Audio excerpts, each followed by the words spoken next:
මම ඔබ මීට පෙර දැනුවත් කළේ ගෙවුඩ ගල් බර්න් කර කොහොමද ඔබ ඉදිරියට යන්න කියලා.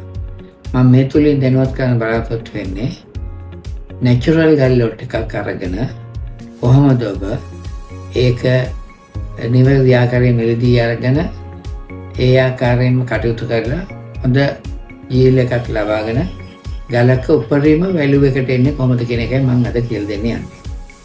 ඉස්සෙල්ලාම ඔබ හොඳ ගල් ටිකක් තෝරා ගන්න. එනම් මම කිව්වා වගේ අධික පල්ල උස සහ පළුදු යන සියල්ලම තෝරන්න. මේකෙදි වැදගත් පාටක් තෝරගන්න. ඒකම ඔබ තෝරා ගන්න පාට මොන පාට වුණත් හොඳ හැඩය ඇති ගලක් තෝරගන්න. එතකොට ඔබට උපරිම yield එක ලබා ගන්න පුළුවන්. මම ඔබට කතා කරලා yield එක කියලා කියන්නේ මේ ගලක් ගත්තාම කැපුවෙන් පස්සේ එන උත්තරය. එතකොට අපි බොහෝ විට මේ හොඳ ගලක් ගන්නකොට නම් සමහරු පළුදු ගලුත් ගන්නවා. අරගෙන හිටන් අපි කල්පනා කරනවා මේ ගල් අරගෙන මේ විදිහට ගන්න පුළුවන් කියලා. නමුත් මම ඔබට උපදෙස් දෙනවා හොඳ ගලක් ගන්න. හොඳ ගලක් ගත්තොත් ඒ ගලෙන් yield එක 50 ඉක්මවන්න ගන්න පුළුවන්. ඒක තියෙන්නේ ඔබගේ අතේ. ඔබ තෝරාගත්තාම මෙහෙම ගලක් ඔබට පුළුවන් නිසි ආකාරයෙන් එවැනි ගල් ටිකක් හොඳ තත්ත්වයට ගේන්න. මම එවැනි ගල් ටිකකුත් ඔබට දැනගැනීම පිණිස පහත සඳහන් කරනවා. මේ බලන්න මේ ගල් ටිකේ තියෙන හැඩය සහ සියලුම තත්ත්වයන් ගැන ඒ පිළිබඳ පළමුව සැලකිලිමත් වෙන්න.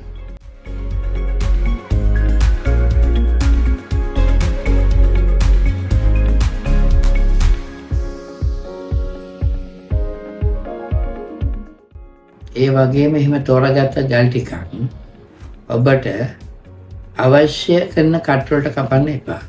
මොකද දැනට මාකට් එකේ වැඩිම යන්නේ කුෂන් කට් එක, ඕවල් කට් එක සහ රවුන්ඩ් කට් එක.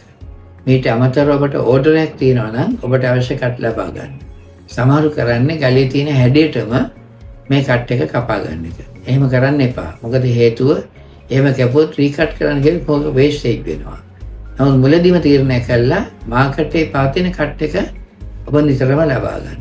එතකොට තමයි ඔබට පුළුවන් හොඳ මිලකට මේ ගල ගෙනියන්න.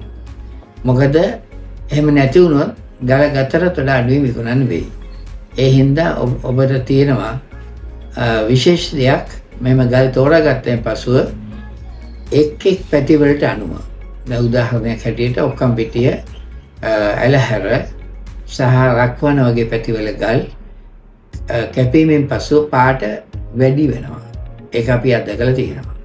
ඒ වගේම සමහර පැතිවල භගවන් තලාව ඒ වගේම හැටන් වගේ පැතිවල ගල් ගත්තොත් පාට විශේෂයෙන් yellow පාට අඩු වෙනවා. ඉතින් ඒකට ඔබට එවෙන් ලබන්න පුළුවන් ලාභය අඩුයි. ඒ නිසා ඔබ නිතරම කල්පනා කරන්න ඔබ තෝරා ගන්න ගල් ගත යුතු ප්‍රදේශයක් තියෙනවා. මේකෙන් විශේෂයි බලංගොඩ වැනි ප්‍රදේශ ඉතාම හොඳ ගල් තියෙන්නේ. පැල්මඩුල්ල, රත්නපුර වගේ පැතිවලින් ගත්තාම හොඳ හැඩේ සහිත ගල්. අනිත් පැතිවල තියෙන කටු සහිත ගල් තියෙන පැතිත් තියෙනවනේ. ඔබ දන්නවනේ. ඉතින් ඒවා තෝරාගත්තොත් ඔබ වේස්ටේජ් එක වැඩි. ඒවා තෝරාගන්න නැතුව ඉන්න එපා. නමුත් තෝරාගන්න අඩු මිලකට. නැත්නම් ඔබට මේකෙන් දිනන්න බෑ. හොඳ ෂේප් ගලක් කැරට් 3ක් ගත්තොත් ඔබ කටු ගලක් කැරට් 5ක් ගත්තත් උත්තරේ එකයි. මොකද එවැනි ඒ ගලකිනුත් ලැබෙන්නේ අර 3ක ගලකින් ලැබෙන ප්‍රතිඵලය තමයි. ඒ හින්දා ඔබ දැනුවත් වෙලා මේක මුගක් කැර තේරෙන්නේ නැහැ කොහොමද මේකට එන්නේ කියලා. ගලේ බර බලලා ගන්නවා ආපුවම උත්තරේ එන්නේ කැරට් එකයි. හැබැයි 3නුත් එකක් එනවා 5නුත් එකයි එන්නේ. එහෙම ගන්න එපා. ඒක තමයි මේ ගල් වල ඔබට හරිය පිළිතුරක් ලැබෙන්නේ නැත්තේ. මේ බලන්න ඔබ එහෙම ගත්ත ගල් ටික හරියට කැපුවෙන් පස්සේ මෙන්න මේ ආකාරයේ ගල් එනවා. ඒකත් ඔබ ඔළුවේ තබා ගන්න. මේ බලන්න මේ ගල් ටිකේ හැටි හොඳටම බිල්ල තියෙන කට් එක.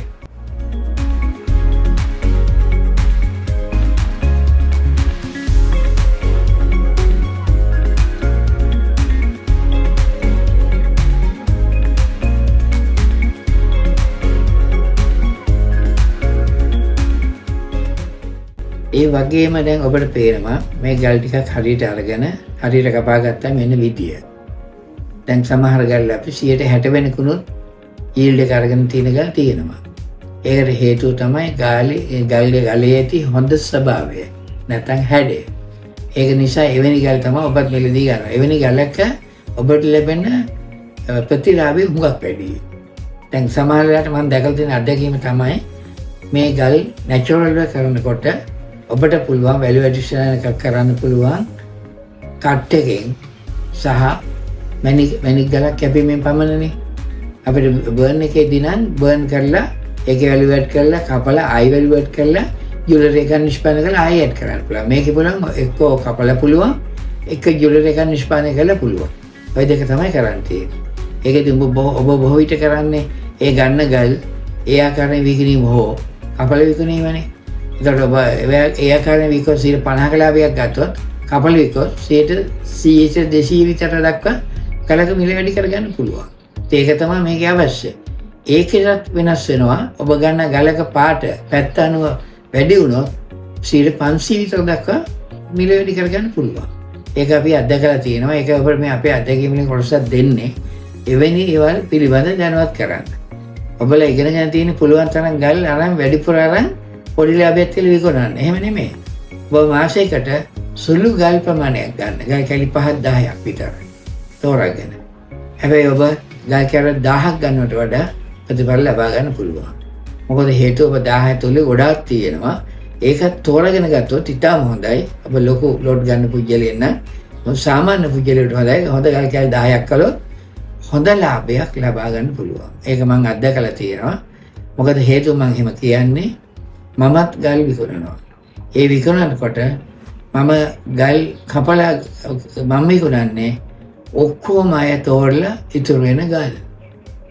හැබැයි ඒ බෑග් වල අතහැරලා යන ගලුත් මම හොඳට කපලා ඒ ආකාරයෙන් පිළිතුරු ලබා ගන්න තියෙනවා. මම ඔබ දැනුවත් වීමට එසේ කපලා ලද ලොට් කීපයකුත් මම පහත සඳහන් කරනවා. මේ බලන්න මේ ඔක්කොම අය මගෙන් ගල් තෝරලා අලුදු බලලා හැඩේ බලලා ඔක්කොම ගෙයිච්චෙන් පස්සේ ඉතුරු වෙන ගල් වලින් මම කපලා තියෙන ගල්. ඒකත් ඔලුවට ගන්න ඔබ. ඔබ හිතන්නේ හොඳ ගලක් විතරයි පුළුවන් කියලා නෑ. අනික් ගලකනොත් පුළුවන්. මේ බලන්න. ඒකේ ඇවිල්ලා තියෙන උත්තරේ.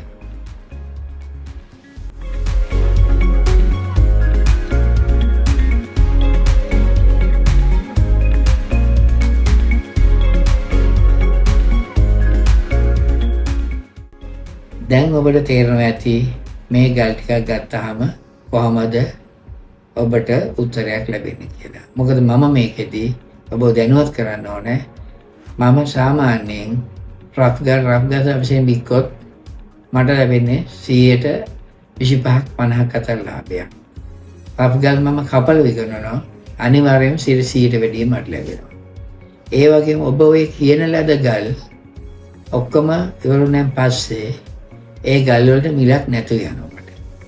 මිලක් නැති ගල් මිල කරනකොට මට 100ට 300 විතර ලාභය ලැබෙනවා. ඒකෙන් ඔබට මම උගන්වන්න යන්නේ හොඳ ගලෙන් 100ක් ලැබෙනකොට ඔබ හොඳ නැහැ කියලා අතාරන ගලෙන් 100ට 200ක් ලාභ ලැබෙනවා. ඉතින් ඒ නිසා ඔබත් කල්පනාකාරී වෙලා මේ වගේ අලුත් ක්‍රම අනුගමනය කරලා මේ ගල් ව්‍යාපාරය කරගෙන යන්න. හොඳටම මේ මැණික් ව්‍යාපාරයෙන් ඔබට හොඳ ව්‍යවසායකයෙක් විය හැකියි. මොකද මම මේ පිළිබඳ කියන්නේ මම මේක අවුරුදු 35ක් කරලා මේක ඇති ඉතාම අපහසුතාව තියෙන තැන් පිළිබඳ අවබෝධයක් ඇති පුජ්‍යලියෙක්. ඒ නිසා තමයි මම මේ ඔබට දැනුවත් කරන්නේ. මේ දැනුවත් කරන්නේ ඔබ මේ අලුත් අයට පමණක් නෙමෙයි. පැරණි අයටත් දැන් අලුත් ක්‍රම යොදාගෙන ගල් වැඩ කරලා ඒ වගේම හොඳ ඊළයක් කරන් හොඳට කපා ගන්න පුජ්‍යලියෙක් සොයාගෙන ඔබගේ ලබා ගන්න ලාභය ගලෙන් වැඩි කරගන්න. එය ඔබට පමණක් නෙමෙයි රටටත් හොඳයි. වැඩි ආදායමක් ඩොලර් ප්‍රමාණයක් ශ්‍රී ලංකාවට ලැබෙනවා.